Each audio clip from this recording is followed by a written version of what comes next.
This is a cover art of a fan fiction I am writing that is in the world of Breath of the Wild and Tears of the Kingdom.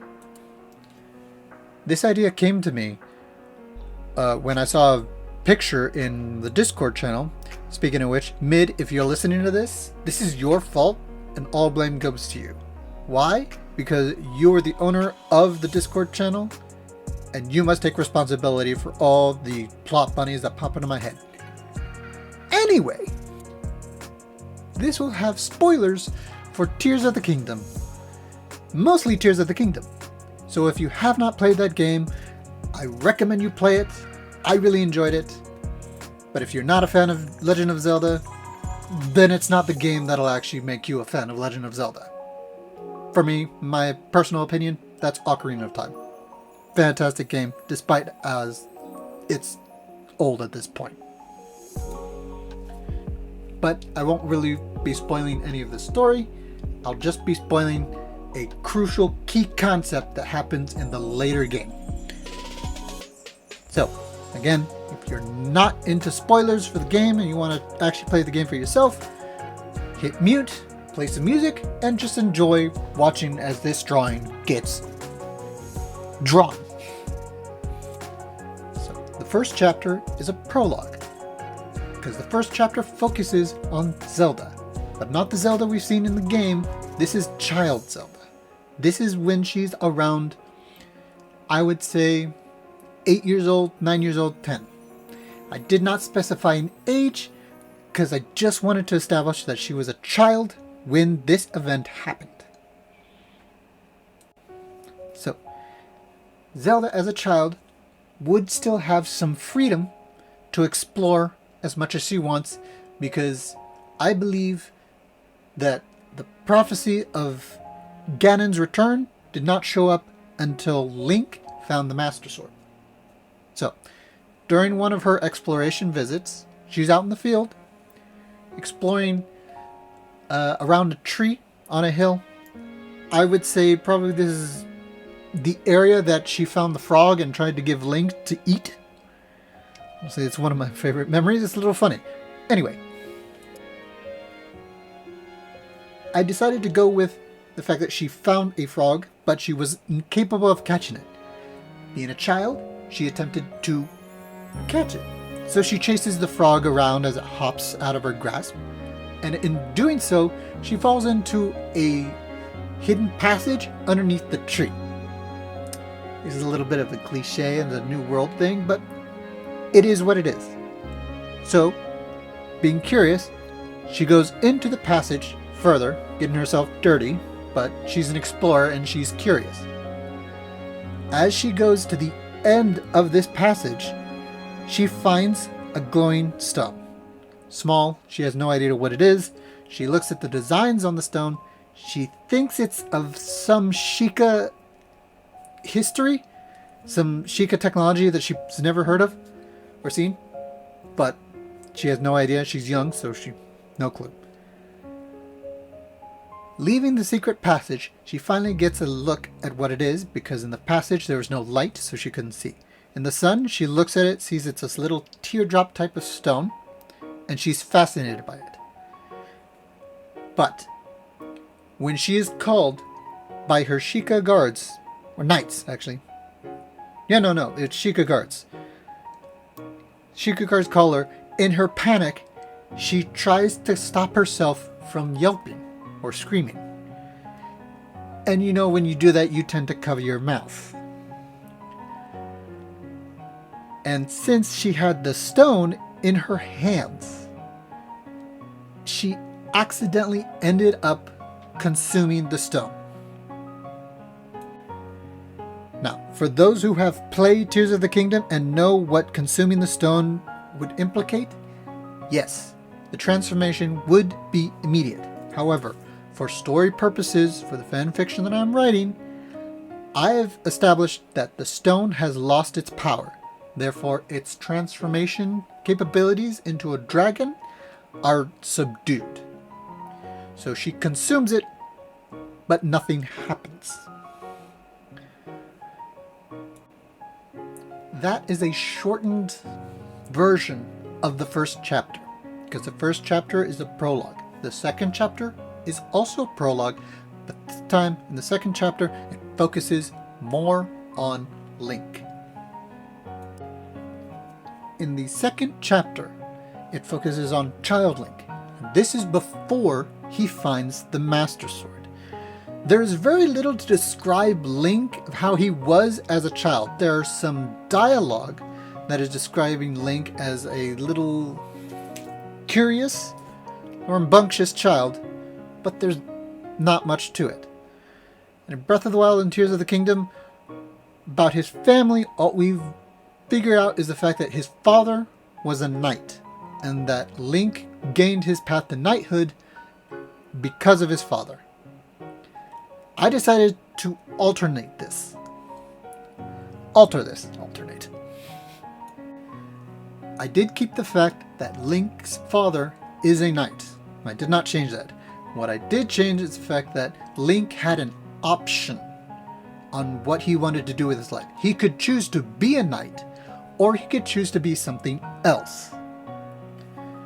Since it was already established that Link and Mipha knew each other when he was a child, I have kept that. Now, for what Link is doing at the moment, this is a few weeks after Zelda finds the stone. But Zelda and Link do not know each other. They have never met. There was no reason for them to meet. On a trip with his father, at the training facility that is near the Lost Woods, Link is seeing how the knights handle things through spearmanship, shield training, training with a bow, swordsmanship, tactics, that kind of thing in order to be part of the royal army. Link's father is just showing Link what he is to expect if he chooses to be a knight. His father obviously still wants Link to be a knight, but he's giving Link the option. He's not restraining him. Link, as he sees this, he sees all the hard work that they're doing, but it just doesn't seem like he wants to be part of this. He's figuring like maybe he could be a traveler, a merchant, kind of like the Beatles. But he doesn't know. While he's exploring the facility, I'm going to call it a facility, he hears a call. It's faint. He can't hear the words, but he feels like it's calling to him specifically. He follows the voice onto the road, and he sees a figure within the trees up the hill. Curious, he wants to go see what it is. But before he can take a step, his father catches him and tells him that he shouldn't go out on his own because despite how it is peaceful at this time, there are still monsters that can do him harm. That night, as Link is laying in his cot next to his father, he hears the voice again. Being curious, like all children are, he decides to sneak out of the tent that he and his father are sharing to follow the voice. He is able to sneak past the guards that are patrolling the camp, but since this is peace times, it's not extremely strict guards. There's only a few, one in the watchtower. Since it is night and he is small, he's able to sneak past them onto the road and into the nearby forest. He follows the figure and is able to get a clearer look at it. It is feminine in shape, half blue, half purple. For fans of the Legend of Zelda series, yes, this is Fi. Since in Breath of the Wild and Tears of the Kingdom, it's established that there is a spirit within the Master Sword, and in Skyward Sword, it's established that Fi is the so-called spirit of the Master Sword, I decided to have Fi appear in this story. Fi guides Link through the Lost Woods, through the fog so he doesn't get lost, and he ends up in the grotto of the Great Deku Tree. The Great Deku Tree is hidden within mist, so Link does not see anyone else there. What he does see is the sword in the pedestal. Being curious, he goes to examine the sword and when he's close by, he's compelled to pull the sword out. Grabbing the sword, he uses all of his strength, his stubbornness. That's pretty much all he has, and is able to pull the sword out. The fact that it didn't drain his spirit, it did, but it didn't drain all of it. It didn't train him as much. I feel like I can establish that maybe Fee just made it easy for him, knowing that he is destined to wield it, though at this point he's not able to wield it fully. Obviously he has to grow into it.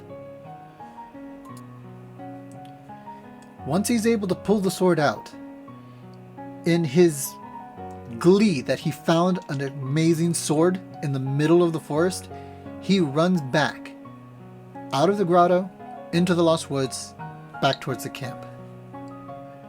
The great Deku Tree sees this and understands that now that the user of the Master Sword has been found, it means that Calamity Ganon's return is inevitable.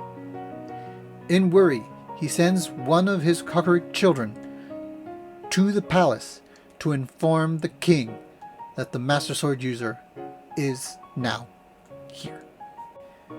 This is when he starts to get strict on Zelda and her training, because he now knows trouble is on the way. That is a shortened synopsis of the first and second chapter of my fanfiction, Tears of a Dragoness.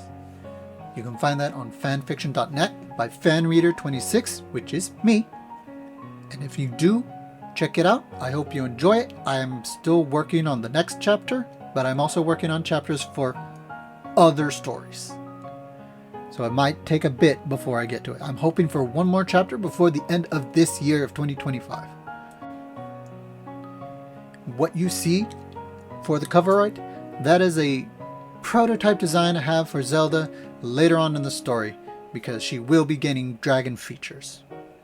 I added Mipha because I honestly do not know who the love interest should be at this point.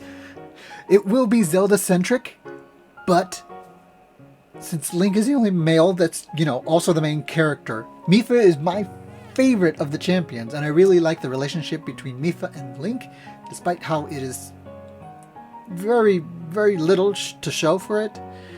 I just really like Mipha. And I like this Zelda. This is honestly one of my favorite Zeldas, but I'm getting off topic. If you like the video, hit like. If you want to help me out, subscribe, join. I know I haven't been doing many videos, but I've been extremely busy with other projects and some drawings that I cannot put on YouTube.